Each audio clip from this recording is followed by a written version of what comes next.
Zone ने वित्त वर्ष 2022-23 में अर्जिनेटिंग रेवेन्यू, माल ढुलाई, नई लाइनें बिछाने, रेल लाइनों के दोहरीकरण, तिहरीकरण के साथ ही स्क्रैप बिक्री सहित विभिन्न श्रेणियों में शानदार उपलब्धि हासिल की है। बीते वित्त वर्ष की तुलना में वर्ष 2022-23 के दौरान माल ढुलाई और अर्जिनेटिंग रेवेन्यू से 7,832 करोड़ रुपए का राजस्व रेल जोन ने प्राप्त किया है।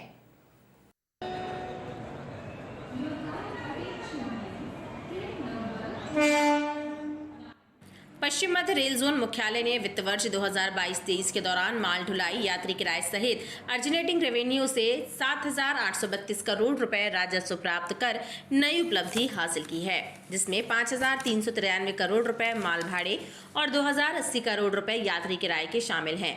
रेल जोन के अधिकारियों ने बताया कि इसके अलावा स्क्रैप की बिक्री में भी निर्धारित लक्ष्य को पार करते हुए 236 करोड़ रुपए की स्क्रैप बिक्री की गई। इसके साथ ही वित्त वर्ष 2022-23 के दौरान 27 किलोमीटर नई रेल लाइन बिछाकर 100% वृद्धि हासिल की गई। कुल अगर माल भाड़ा आय की बात करें तो 5,393 करोड़, यात्री आय 2,080 करोड़ और कुल आय 7,832 करोड़ रही है इस वित्तीय वर्ष में। पिछले वित्तीय वर्ष में कुल आय 5,809 करोड़ थी, जो कि इस वर्ष की कुल आय लगभग 35% बढ़ी है पिछले वर्ष की अपेक्षा।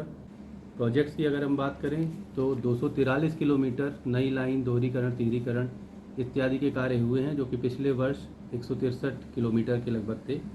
फुट ओवर ब्रिज 11 पश्चिम मध्य रेल ने इस वित्तीय वर्ष में बनाए हैं। आरओबी यानी रेलवे ओवर ब्रिज 9 बनाए हैं। अंडरपास 60 बनाए हैं। रेल जोन ने ट्रैकों की क्षमता बढ़ाने के लिए 213 ट्रैकों का नवीनीकरण किया। यात्रियों की सुरक्षा और सुविधा की दृष्टि से 50 संपार फाटकों को हटाया गया और विभिन्न रेलवे स्टेशनों पर 6 लिफ्ट और 10 एस्केलेटर लगाए गए। जैन समाज द्वारा बड़े फुहारा कमानिया गेट के पास मुनि दीक्षा समारोह का आयोजन किया गया। अपने प्रवचन में आचार्य अर्नव सागर जी महाराज ने लोगों को धर्म परायण जीवन का महत्व बताया।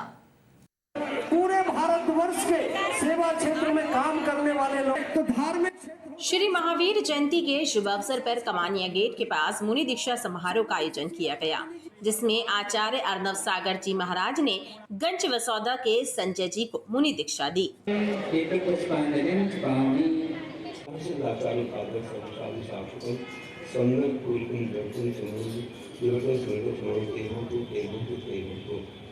कार्यक्रम में ऐसे लोगों को सम्मानित भी किया गया जो धार्मिक एवं सामाजिक क्षेत्र में उत्तम कार्य कर रहे हैं। अपने प्रवचन में श्री अर्नव सागर जी ने लोगों को धर्म का अनुसरण करते हुए जीवन को श्रेष्ठ बनाने का संदेश दिया।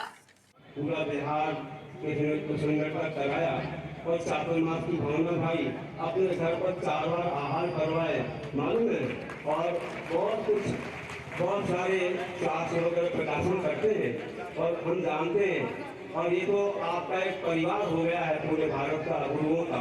इसे वे भी नहीं चाहते कि ज्यादा हमारा नाम ले, कोई नहीं जानता है। कार्यक्रम में बड़ी संख्या में माताएं बहनें भी उपस्थित रहीं। जबलपुर मुख्य रेलवे स्टेशन परिसर को करोड़ों रुपए की लागत से विश्व स्तर का बनाने की कवायद की जा रही है। वहीं दूसरी तरफ मुख्य रेलवे स्टेशन प्लेटफॉर्म नंबर 6 के बाहर भारी तादाद में अतिक्रमणकारियों ने कब्जा जमा रखा है। नगर निगम और रेलवे द्वारा इन अतिक्रमणों के विरुद्ध कई बार कार्यवाही की गई, लेकिन अतिक्रमणकारियों को पूरी तरह से हटाने में दोनों विभाग नाकामयाब हुए।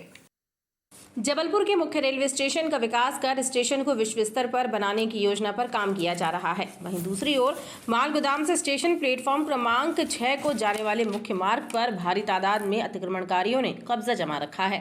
ऐसे में जहां स्टेशन परिसर की सुंदरता प्रभावित हो रही है, तो वहीं दूसरी तरफ प्लेटफॉर्म को जाने वाले मार्ग पर यात्रियों को परेशानियों का सामना भी करना पड़ता है। अतिक्रमणों की वजह से कई बार सड़क पर यातायात जाम के हालात निर्मित होते हैं। इसकी सुंदरता है, लोग चारों तरफ से देश विदेश से लोग यहाँ आ जा रहे हैं, लेकिन यहाँ पर देख रहे हैं ये ठेले वाले, टपरे वाले, ऑटो वाले कहीं भी बीच में खड़े हो जाते हैं, जिससे आने जाने वाले को काफ़ी परेशानियों का सामना करना पड़ता है। अवैध रूप से अतिक्रमण को कृपया कर किनारे किया जाए, जिससे आम जनता को निजात मिल सके। स्टेशन परिसर को जाने वाले मार्ग को अतिक्रमण से मुक्त कराने रेलवे और नगर निगम ने कई बार अभियान चलाए, लेकिन कार्यवाही के बाद पुनः अतिक्रमणकारियों ने कब्जा जमा लिया। इनकी तादाद दिन प्रतिदिन बढ़ती जा रही है, लेकिन प्रशासन को इन्हें पूरी तरह से हटाने में कामयाबी नहीं मिल रही है। ब्लूम चौक शास्त्री ब्रिज पर ट्रैफिक सिग्नल खराब हो जाने से यातायात व्यवस्था प्रभावित हो रही है। छोटे बड़े वाहनों की टक्कर हो रही है, लेकिन जिम्मेदार विभागों को इसकी जरा भी चिंता नहीं है। शहर के प्रमुख चौराहों पर लगाए गए ट्रैफिक सिग्नल इतने घटिया क्वालिटी के हैं कि आए दिन बंद हो जाते हैं और यातायात व्यवस्था ठप हो जाती है। चौराहों पर यातायात की अराजक तस्वीरें नजर आने लगती हैं। सबसे ज्यादा परेशानी शास्त्री ब्रिज ब्लूम चौक पर होती है, जहां ट्रैफिक सिग्नल अक्सर खराब हो जाता है। जैसा कि आप देख सकते हैं, मैं अभी यहाँ पे शॉपिंग करने आया था। अभी बैठते बैठते बच गया। सिग्नल सही होता तो बैठता नहीं, बढ़ जाता मैं। पूरे सिग्नल खराब है, जाम लग जाता बार बार। एक्सीडेंट होने की संभावना, सब चीज़ की संभावना है। मैं ही बैठते बैठते बच गया अभी।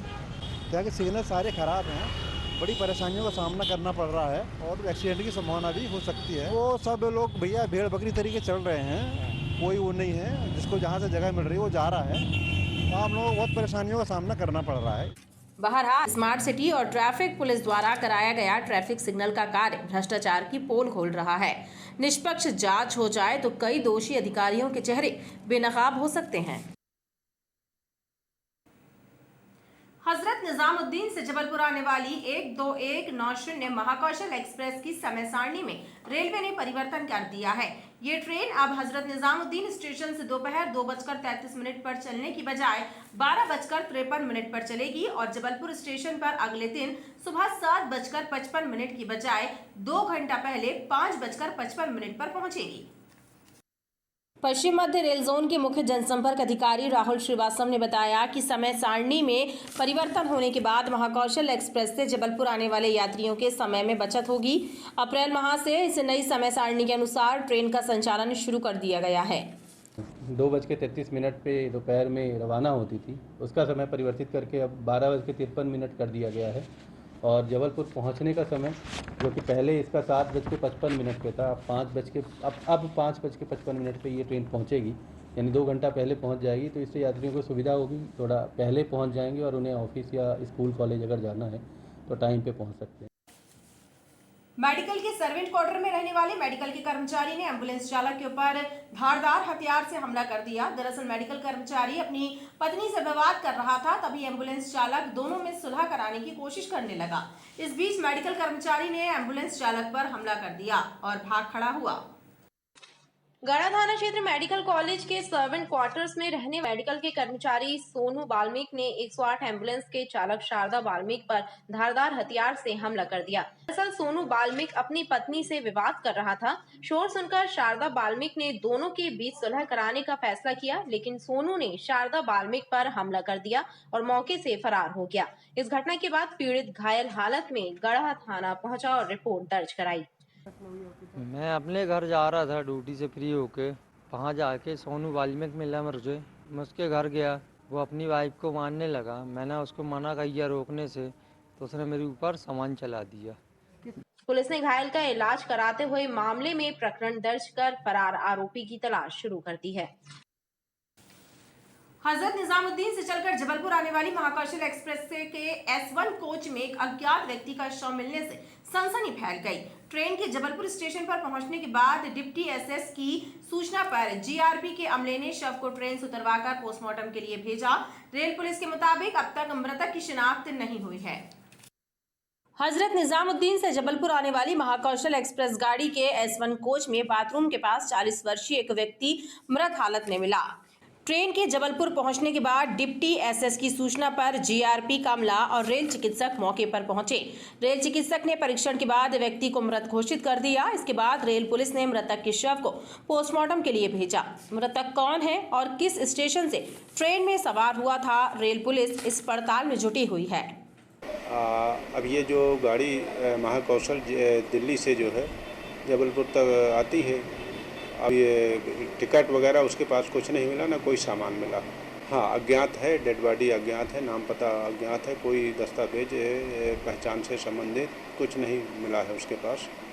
पहचान की तलाश के प्रयास किए जा रहे हैं। पुलिस ने मामले में मर्ग कायम किया है और मृतक की शिनाख्त के प्रयास शुरू कर दिए हैं।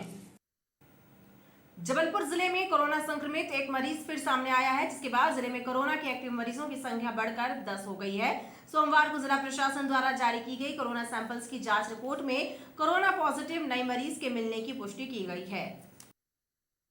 जबलपुर में कोरोना का संक्रमण धीरे धीरे बढ़ रहा है। बीते कुछ दिनों से कोरोना के नए संक्रमित मरीजों के मिलने के बाद जिले में कोरोना के एक्टिव मरीजों की संख्या 10 तक जा पहुंची है। सोमवार को जिला प्रशासन द्वारा जारी की गई कोरोना सैंपल्स की जांच रिपोर्ट में कोरोना संक्रमित एक नए मरीज के मिलने की पुष्टि हो गई है। धीरे धीरे बढ़ रहे कोरोना संक्रमण को देखते हुए जिला प्रशासन और स्वास्थ्य विभाग ने लोगों से प्रोटोकॉल का पालन करने की अपील की है। जिले के मुख्य चिकित्सा एवं स्वास्थ्य अधिकारी डॉक्टर संजय मिश्रा ने बताया कि जिले में कोरोना संक्रमित पाए गए सभी मरीज होम आइसोलेशन में हैं। जिले में लूट की बड़ी वारदातों को रोकने और अपराधियों की गिरफ्तारी के लिए लगने वाले रिस्पांस टाइम की जांच करने के लिए एसपी के निर्देश पर मॉक ड्रिल की गई। इस दौरान शहर के सभी थानों में नाकाबंदी की गई। सड़कों और मुख्य चौराहों पर पुलिस ने वाहन चालकों को रोका और चेकिंग की। ओमती थाना क्षेत्र चंदनवन के पास बाइक सवार 2 युवकों के द्वारा 1 लाख रुपए लूटकर फरार होने की वारदात से हड़कंप मच गया।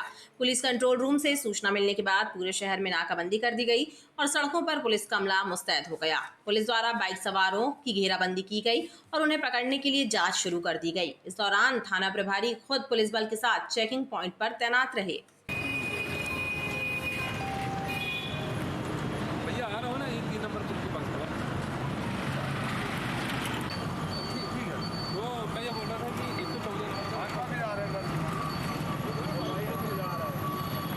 कंट्रोल रूम से एक सूचना प्राप्त हुई थी कि एक पल्सर गाड़ी में सवार लड़के हैं जिन्होंने एक व्यक्ति के साथ लूट की है।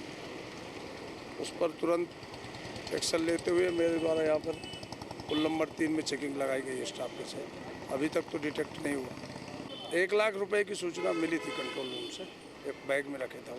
शहर में लूट की वारदात की खबर से हड़कंप मचा रहा। हालांकि इस पूरे घटनाक्रम को मॉक ड्रिल बताया गया। एसपी टी के विद्यार्थी के निर्देश पर इस मॉक ड्रिल को कराया गया। खबरों का सिलसिला लगातार जारी रहेगा। आप देखते रहिए BTV न्यूज।